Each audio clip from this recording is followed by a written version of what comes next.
अस्सलाम वालेकुम, this is कफ़ील कासिम और आज हमारा जो टॉपिक ऑफ डिस्कशन है वो पिछली वीडियो के साथ लिंक था जिसमें हमने चार्टर ऑफ डेमोक्रेसी डिस्कस किया था। चार्टर ऑफ डेमोक्रेसी 2006 में बेनज़ीर भुट्टो और मियां नवाज शरीफ साहब ने लंदन के अंदर एक ड्राफ्ट साइन किया गया था जिसका मकसद सिर्फ ये था कि पाकिस्तान के अंदर जो डिक्टेटर्स का रूल है उसको ख़त्म करके जो डेमोक्रेटिव गवर्नमेंट है उसको इस्टेब्लिश करने के लिए कौन कौन से स्टेप्स लिए जाएंगे और उसके ऊपर हमारी काफ़ी बात हुई थी। होपफुली अगर आपने वो नहीं सुनी तो अगर आप वो सुनेंगे तो आपको चार्टर ऑफ डेमोक्रेसी समझ आ जाएगा। आज हमारी जो बात होगी वो ये होगी कि 18th अमेंडमेंट जो पाकिस्तान के अंदर इस वक्त बड़ा हॉट इशू चल रहा है, जिसको रेवोकेट करने की कोशिश की जा रही है, जिसको ख़त्म करने की कोशिश की जा रही है, इसके ऊपर डिबेट हो रही है। कुछ लोग ये कहते हैं कि जो 18th अमेंडमेंट है वो पाकिस्तान की स्टेबिलिटी के लिए, पाकिस्तान की जो गवर्नेंस की एफिशिएंसी है उसके लिए बहुत ज़्यादा ज़रूरी है। और कुछ लोग कहते हैं कि 18th अमेंडमेंट ने पाकिस्तान को और इसके गवर्नेंस के मॉडल को काफ़ी हद तक नुकसान पहुंचाया है।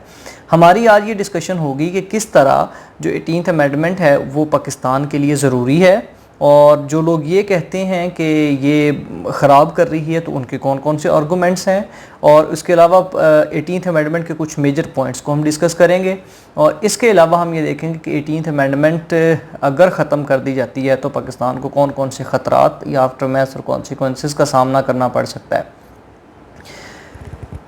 18th amendment, the first question ये है कि what is 18th amendment. 18th amendment एक ऐसी रेजोल्यूशन थी, एक ऐसी कॉन्स्टिट्यूशन के अंदर अमेंडमेंट थी जिसने जो प्रेसिडेंट की पावर थी कि वो असम्बलियों को डिज़ोल्व कर सकता है वो ख़त्म कर दिया। जरदारी साहब के दौर का सबसे अहम तरीन जो वाक़या है वो ये समझा जाता है कि जरदारी साहब ने अपनी पावर्स को डिज़ोल्व करके प्राइम मिनिस्टर को सारी की सारी पावर्स जनाब ना दे दी, और कि जो प्रेसिडेंट है वो किसी भी सूरत में जो है ना वो असम्बलियाँ डिज़ोल्व नहीं कर सकता, पीएम को डीरेल, ये डेमोक्रेटिव जो सिस्टम चल रहा है उसको ख़त्म नहीं कर सकता। इसके अलावा इसके अंदर कुछ सूबों के नाम, बलूचिस्तान और सिंध में के नाम थोड़े थोड़े अमेंड किए गए। केपी का नाम जनाब ना खैबर पख्तूनख्वा सरहद से हटा के खैबर पख्तूनख्वा रखा गया। फिर chief justice of Pakistan, election commissioner of Pakistan, chief election commissioner, इनकी जो अपॉइंटमेंट थी उसको पार्लियामेंटेरी और डेमोक्रेटिक बनाया गया और इसके ऊपर कुछ कमीशन बनाने की तजवीज़ें पेश की गई। NFC अवार्ड के बारे में कहा गया कि इसके अंदर थोड़ी सी चेंज की जाएगी, जैसे कि NFC अवार्ड में अंदर 18th अमेंडमेंट में ये डिसाइड किया गया कि सूबों को जो NFC अवार्ड दिया जाता है वो किसी भी सूरत में पिछले NFC अवार्ड से कम नहीं होगा।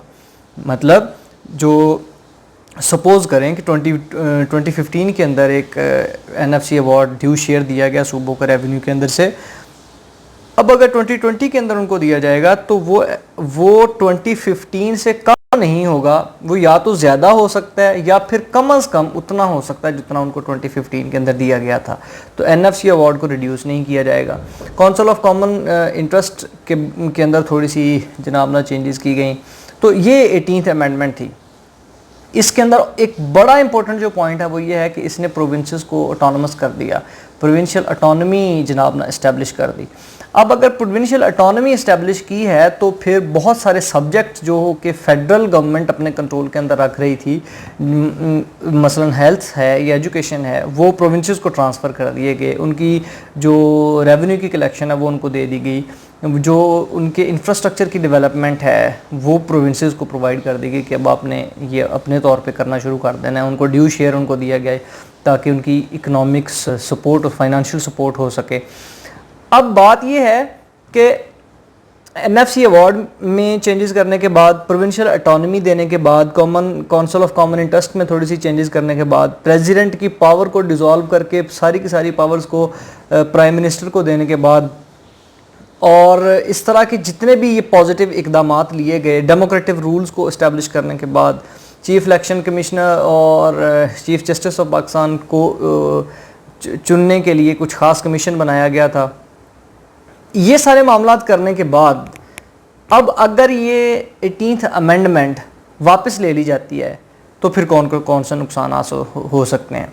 इससे पहले कि हम आगे बढ़ें, हमें पहले ये देखना होगा कि 18th अमेंडमेंट की ज़रूरत क्या थी। सारे बंदों को पता है कि 1971 के अंदर बांग्लादेश पाकिस्तान से सेपरेट हो गया।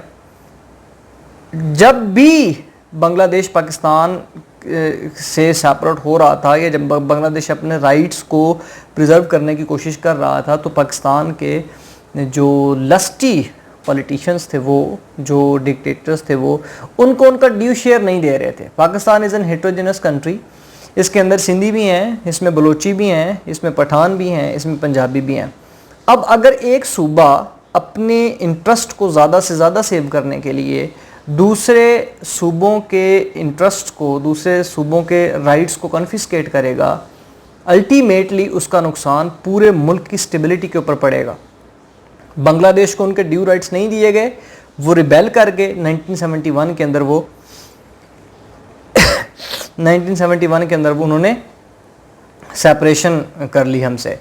नुकसान किसका हुआ? पूरे पाकिस्तान का हुआ। एक अटूट अंग जो था ना, वो बिल्कुल जनाब ना सेपरेट हो गया, उसने अपनी एक सेपरेट मूवमेंट चलाना शुरू कर दी थी। अब अगर 18th अमेंडमेंट से प्रोविंसेस को उनके ड्यू राइट्स दे दिए गए हैं, प्रोविंशियल ऑटोनॉमी दे दी गई है, उनको बता दिया गया है कि आप अपने हेल्थ सेक्टर के ज़िम्मेदार हैं, आप अपने एजुकेशन सेक्टर के ज़िम्मेदार हैं, आप अपने सूबे के इंफ्रास्ट्रक्चर डेवलपमेंट के ज़िम्मेदार हैं, आप अपने सूबे के अंदर पावर को डिवॉल्व करें और बेस लेवल तक पावर को पहुंचाएं, ताकि जो सेटिस्फेक्शन है, लोगों की सेटिस्फेक्शन है, उसको अचीव किया जा सके, और जो इकोनॉमिक और सोशल और पॉलिटिकल बेनिफिट्स हैं वो रूट लेवल तक पहुंचाई जा सकें। अब अगर अनफॉर्चुनेटली 18th अमेंडमेंट को रेवोकेट कर दिया जाता है, ख़त्म कर दिया जाता है, तो वो तमाम लोग जिन्होंने 10 साल से ये प्रोविंशियल ऑटोनॉमी अपनाई है, जिन्होंने देखी है, वो तो रिबेल कर जाएंगे। तो उनकी सेटिस्फेक्शन के लिए कौन से जनाब ना प्लान बनाए जाएंगे, ये अभी स्टिल एक क्वेश्चन है जो कि आंसर नहीं किया गया। अब नेक्स्ट क्वेश्चन ये है कि यार 18वीं तरमीम को रेवोकेट करने की कोशिशें क्यों की जा रही हैं? द आंसर इज़ कि सेंटर ये समझता है कि मेरे पास जो सब्जेक्ट्स मौजूद है जिसको मैंने डील करना है, security most important, foreign policies के इश्यूज़, और डेट सर्विसिंग जो होती है, जितनी भी हमने इन्होंने डेट रीपेमेंट करनी होती है, वो भी सारी सेंटर के ज़िम्मे है। सेंटर ये समझता है कि मेरे पास मोस्ट इम्पोर्टेंटली फाइनेंशियल इशू बहुत ज़्यादा है। 18वीं तरमीम ने जो फेडरल गवर्नमेंट है उसके ऊपर शायद जो इकोनॉमिक बर्डन है ना, वो ज़्यादा डाल दिया है। अकॉर्डिंग टू सेंटर और फेडरल गवर्नमेंट, जो 18वीं तरमीम ने NFC अवार्ड दिया, उसमें से जो सूबों को उनका ड्यू शेयर दिया जाता है, वो जो शेयर है वो असल में हमारी सिक्योरिटी के एक्सपेंडिचर्स को कम करता है, हमारी डेट सर्विसेज को कम करता है, हमारे जो सेंट्रल सब्जेक्ट्स हैं उनके ऊपर इफ़ेक्ट डाल रहा है, क्योंकि हमारे पास सूबों को शेयर देने के बाद सेंटर के पास जो पैसा बाकी बचता है वो बहुत ज़्यादा कम है। अब जो सेंटर है उसको तकरीबन NFC अवार्ड, जो फेडरल शेयर है वो तकरीबन 42.5% होता है, और जो सूबों का शेयर है वो तकरीबन 57.5% है। सेंटर ये कहता है कि वो जो 42.5% शेयर सेंट्रल गवर्नमेंट का है वो थोड़ा है, क्योंकि इस शेयर की वजह से जो सारे सब्जेक्ट्स और इसके जो पूरे काम हैं वो अच्छे तरीके से नहीं हो सकते, मुझे ज़्यादा शेयर चाहिए। तो उस पूरे रेवेन्यू में से ज़्यादा शेयर लेने के लिए क्या किया जाए, 18वीं तरमीम को कैंसिल कर दिया जाए।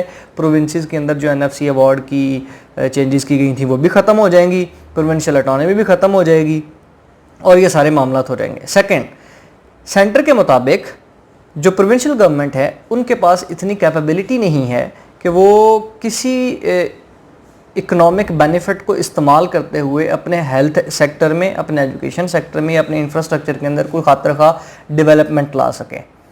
सेंटर ये बात क्लेम करता है, फेडरल गवर्नमेंट ये बात क्लेम करती है कि 2010 से लेकर 2020 आ चुका है, सिंध को देख लें, बलूचिस्तान को देख लें या KP को देख लें, इन्होंने अपने इंफ्रास्ट्रक्चर के अंदर कितनी डेवलपमेंट की है। इनके पास तो NFC शेयर भी जा रहा था, प्रोविंशियल ऑटोनॉमी भी मौजूद थी, सारे ये काम खुद कर सकते थे, सेंटर ये बात क्लेम करता है कि इनके हेल्थ सेक्टर में या इनके एजुकेशन सेक्टर के अंदर कौन सी इस एवोल्यूशनरी चेंजेस आ चुकी हैं 10 सालों के अंदर। 10 साल तक इन्होंने इस अवार्ड को 18th अमेंडमेंट को इंजॉय किया है, ये ऑटोनॉमी इंजॉय की है। इन्होंने कौन सी ऐसी चेंजेस कर दी हैं जो आप एग्जाम्पलरी समझें जिसकी वजह से 18th अमेंडमेंट को कंटिन्यू रखना चाहिए। तो ये वो वाले क्लेम्स, 2-3 क्लेम्स हैं जिनकी वजह से सेंटर ये चाहता है कि प्रोविंशियल जो गवर्नमेंट्स होती हैं उनके पास इतनी कैपेबिलिटी ही नहीं है कि वो कुछ इस किस्म के अफेयर चला लें, तो सारी रिस्पॉन्सिबिलिटी सेंटर पे आ जाती है। अब और जो शेयर है वो प्रोविंसेस का ज़्यादा बनता है जिसकी वजह से सेंटर अपने काम पूरे नहीं कर सकता। तो लेट्स रेवोकेट द 18th अमेंडमेंट। अब ये किस हद तक बात ठीक है, किस हद तक बात गलत है, ये तो डिबेटेबल पॉइंट है जिसके ऊपर बहुत सारे आर्गूमेंट सामने आते हैं। फॉर एग्जांपल कि जी अगर सेंटर ये समझता है कि प्रोविंसेस के पास इतनी काबिलियत नहीं है तो उससे वापस ले लेनी चाहिए, तो ये तो बड़ी फुलिश बात है, क्योंकि अगर तो सिस्टम चलेगा तो फिर ही उसको पता चलेगा कि मैंने किस किस्म की जो पावर्स हैं उनको किस तरह यूटिलाइज़ करना। अभी तो 10 साल हुए हैं, अब उनके पास इस किस्म के क्लेम्स, आप ब्लेम्स लगाना शुरू हो गए हो, और इस क्लेम्स और ब्लेम्स की वजह से पॉसिबल है कि बहुत सारी जनाब ना एवोल्यूशनरी और रेवोल्यूशनरी चेंजेस आ जाएँ। वो अपना इंफ्रास्ट्रक्चर डेवलप कर लें, वो अपनी हेल्थ सेक्टर और एजुकेशन सेक्टर के ऊपर इन्वेस्टमेंट करना शुरू कर दें। इस तरह बहुत सारी पॉजिटिव चेंजेस आ सकती हैं, लेकिन ये चेंजेस उसी वक्त आ सकती हैं जब ये जो प्रोसेस है ये चलता रहेगा। अगर अनफॉर्चुनेटली 18th अमेंडमेंट को रेवोकेट कर दिया जाता है और प्रोसेस को स्टॉप कर दिया जाता है, तो वो जो डेवलपमेंटल मैच्योरिटी आनी थी सिस्टम के अंदर, पॉलिटिशियंस के अंदर, पॉलिसी मेकर्स के अंदर या एडमिनिस्ट्रेटिव जो स्टाफ है उसके अंदर, वो फिर दोबारा स्टॉप हो जाएगी। So it is one of the foolish argument कि आप 18th अमेंडमेंट को रेवोकेट करके पूरे को पूरे डेवलपमेंट के प्रोसेस को ही रोक दें। सेकेंड इज़, सुहेल वड़ाइच साहब ने एक आर्टिकल लिखा था 18th अमेंडमेंट के ऊपर पिछले महीने, तो अगर आपका टाइम लगे तो उसको ज़रूर पढ़ें। उसमें वो कहते हैं कि जब वालिद साहब अपने बच्चों को पावर्स को ट्रांसफ़र कर देते हैं और 10 साल तक उनको पावर्स एंजॉय करने दें, तो 10 साल के बाद जब वो वापस लेंगे तो बहुत सारे नुकसान होंगे। बच्चे जनाब रिबेल कर जाएंगे और किसी न किसी हद तक रिजेंटमेंट की फीलिंग्स जो है ना वो जन्म लेना शुरू हो जाएंगी, जो कि अल्टीमेटली स्टेबिलिटी को ख़तरा बनता है। 18th अमेंडमेंट की रेवोकेशन किसी सूरत के अंदर जनाब ना काबिल बर्दाश्त नहीं होगी, क्योंकि इस वक्त जो सूबे हैं उनका सेंटर के साथ जो रिलेशन है वो इतना ज़्यादा फ्रेंडली नहीं है, इतना ज़्यादा ट्रस्ट के ऊपर बेस नहीं कर रहा। सूबे तो हमेशा से ये कह रहे हैं, फॉर एग्ज़ाम्पल सुई के मुकाम से गैस निकले और 1950s के अंदर ही जनाब ना वो पंजाब तक पहुँच जाए और 1980s में बलूचिस्तान के एरियाज़ को गैस प्रोवाइड की जाए, तो उसके अंदर बहुत सारी वजूहत भी हो जी, हम उनको उनका शेयर देते रहे, हम उनको उनके पैसे देते रहे, ये वाली बातें होंगी। मगर क्या बलूचिस्तान के जो लोग थे क्या उनका राइट पहले नहीं बनता था कि वो गैस, वो जो नेचुरल प्रोडक्ट है उनके घरों तक पहले पहुंचाई जाए, उसके बाद दूसरे इलाकों तक ट्रांसफ़र की जाए? तो इस किस्म की बहुत सारी फीलिंग मिनरल्स के ऊपर, मिनरल रिसोर्सेज के ऊपर जनाब एलोकेशन और फंड्स एलोकेशन के ऊपर बात होती है। तो सूबे हमेशा ये क्लेम करते हैं कि जी जो सेंट्रल गवर्नमेंट है वो हमेशा पंजाब के ऊपर फोकस कर रही है, या और पंजाब के अलावा जो दूसरे सूबे हैं उनको सौतेली मान जैसा सलूक किया जा रहा है। अगर 18वीं तरमीम ख़त्म हो जाती है तो इस किस्म की जो रिसेंटमेंट की फीलिंग्स हैं वो बहुत ज़्यादा बढ़ जाएंगी, और अगर ये फीलिंग्स बढ़ जाती हैं तो इसका अल्टीमेटली नुकसान पाकिस्तान की स्टेबिलिटी को ही होगा। अब आफ्टर मैथ्स के ऊपर बातें हैं। आप आफ्टर मैथ्स में सबसे पहली मिसाल मैं आपको बांग्लादेश की दे चुका हूँ कि मुजीबुर रहमान साहब ने कहा था इस्लामाबाद की सड़कों पे आके मुझे यहाँ से पटसन की बुआ आ रही है। मतलब कि जब 18वीं तरमीम ख़त्म कर दी जाएगी, जब सूबों से उनके रिसोर्सेज को सेंटर तक महदूद कर दिया जाएगा, जब सूबों से उनकी पावर्स को ले लिया जाएगा, तो वो भी इस तरह क्लेम करना शुरू कर देंगे जी पंजाब की सड़कों से, पंजाब के घरों से हमें सुई के मुकाम की बुआ आ रही है, या जनाब नेचुरल रिसोर्सेज जो दूसरे सिंध या दूसरा केपी के इलाके हैं वहाँ के नेचुरल रिसोर्सेज को जब वो पंजाब के अंदर यूज़ होता देखेंगे तो फिर इस किस्म के क्लेम्स ज़्यादा बढ़ जाएंगे। अनइक्वल डिस्ट्रीब्यूशन ऑफ रिसोर्सेज हमेशा वायलेंस क्रिएट करती है और वो वायलेंस फिर काबिल बर्दाश्त नहीं होता। सेकेंड इज़ 18वीं तरमीम के ख़त्म होने के बाद sense of alienation among the provinces जो है ना वो ज़्यादा बढ़ जाएगी और वो अपने आप को थोड़ा बैक स्टेप के ऊपर ले जाएंगे। उसके बाद है कि 18वीं तरमीम की रेवोकेशन कोई हल नहीं है मसले का, हमेशा पावर को डिवॉल्व होना चाहिए। अब प्रोविंसेस को चाहिए कि वो जो पॉलिसी में बिग गन्स हैं प्रोविंशियल गवर्नमेंट के, उनको चाहिए कि पावर्स को रूट लेवल तक डिवॉल्व करें ताकि 18वीं तरमीम का बेनिफिट बेसिक लेवल तक पहुंच जाए।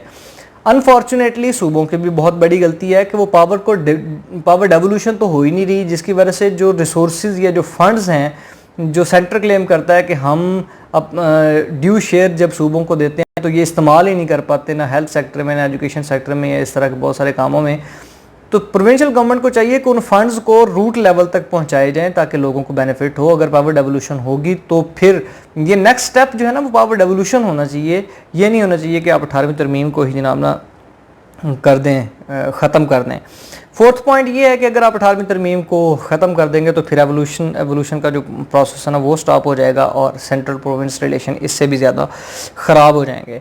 सो नेक्स्ट पॉइंट इज़ कि अगर आप 18वीं तरमीम को डिज़ोल्व कर देते हैं तो पावर डेवोल्यूशन इससे भी ज़्यादा मुश्किल हो जाएगी, क्योंकि सेंटर तो ऑलरेडी जो डिवॉल्व पावर है उसको वापस अपने पास ले रहा है। नेक्स्ट स्टेप ये होना चाहिए कि पावर लोकल बॉडीज़ को और ज़्यादा स्ट्रॉन्ग किया जाए और नाज़म, नैब नाज़म, चेयरमैन, वाइस चेयरमैन, इसके ये जो सिस्टम है इसको इवॉल्व करके और सिस्टम को और ज़्यादा एफिशिएंट किया जाए।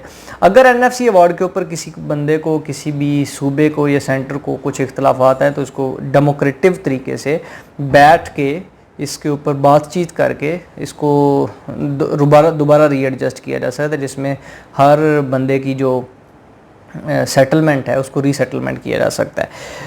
अब इनसिक्योरिटी इस तरह बहुत बढ़ जाएगी अगर आप 18वीं तरमीम को रेवोकेट कर देते हैं। उसकी वजह ये है कि हर सूबा जो है ना वो रिबेल करेगा और आपके लिए जो नॉन स्टेट एक्टर्स हैं उनको एक बहुत बड़ा प्लेग्राउंड मिल जाएगा कि वो इस तरह खेल सकते हैं और यूज़ हो सकते हैं। तो ये वाली सारी बातें हैं जी कि अगर 18वीं तरमीम ख़त्म हो जाती है तो फिर इसके कौन कौन से नुकसान होंगे। 18वीं तरमीम कभी भी ख़त्म नहीं होनी चाहिए। डेफिनेटली क्यों नहीं होनी चाहिए, क्योंकि जनाब ये मुल्क की स्टेबिलिटी के लिए एक बहुत बड़ा स्टेप था और पाकिस्तान पीपल्स पार्टी की गवर्नमेंट ने लिया था। और अब नेक्स्ट स्टेप इसके अंदर फर्दर डेवलपमेंट है। ये कोई तरीका नहीं है या ये कोई हल नहीं है कि हम 18वीं तरमीम को रेवोकेट करके उसके बाद सारे प्रोसेस को स्टॉप कर दें।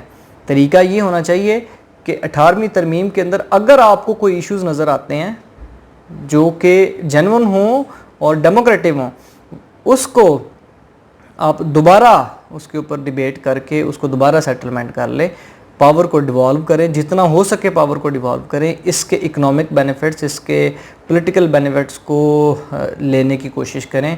ये ना करें कि जी 18वीं तरमीम को ही ख़त्म कर दिया जाए, जो प्रोविंशियल ऑटोनॉमी है वो बिल्कुल ख़त्म हो जाए, सेंटर के पास चला जाए, तो हमारे पास जो इस्लामिक रिपब्लिक ऑफ पाकिस्तान है जिसके अंदर डेमोक्रेटिव गवर्नमेंट्स को मैसेज किया गया था by the founder of Pakistan, वो दोबारा किसी दूसरे सिस्टम को, प्रेसिडेंशियल गवर्नमेंट के सिस्टम को मेरा नहीं ख्याल कि कभी बर्दाश्त कर पाएंगे।